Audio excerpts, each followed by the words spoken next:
తరపున వెంకయ్యనాయుడు గారు చెప్పబట్టి తెలుగుదేశాన్ని ప్రచారం చేశారు 2014. ముందైతే తెలుగుదేశానికి మద్దతు కాదు కదా, బీజేపీ మద్దతుకే కన్ఫైన్ ఆయన.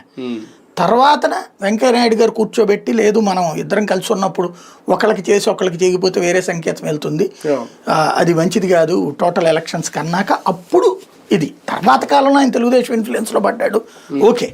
బట్ ఆ రోజునైతే ఆయన బీజేపీది. అది మోడీకి అదే బాగా నచ్చింది.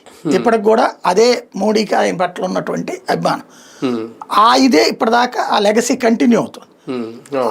అందుకోసమనినే మోడీ తన ఇంటికి రావడం, ఆ ఇంటికి వచ్చే క్రమంలో మళ్ళీ వేరే సంకేతం వెళ్ళకూడదని చాలా జాగ్రత్త చర్యలు తీసుకున్నటువంటిదే బాబు గారి ఇంటి. మండల స్థాయిలో ఇప్పుడు సమన్వయ కమిటీలు వేస్తున్నారు. ఓకే, అక్కడ సభ్యులను ఇద్దరిని వీళ్ళని ఎవరిని పెడతారు, ఇది కూడా తర్జన భర్జన జరుగుతుందట. ఒక ప్రిపరేషన్ ఏమైనా జరుగుతుందా ఇవన్నీ? రేపొద్దున ఒక కీలక ప్రకటన చేసే ముందు అందరినీ సమన్వయపరచాలని రెండు పార్టీలు ఏమైనా అనుకుంటున్నాయా?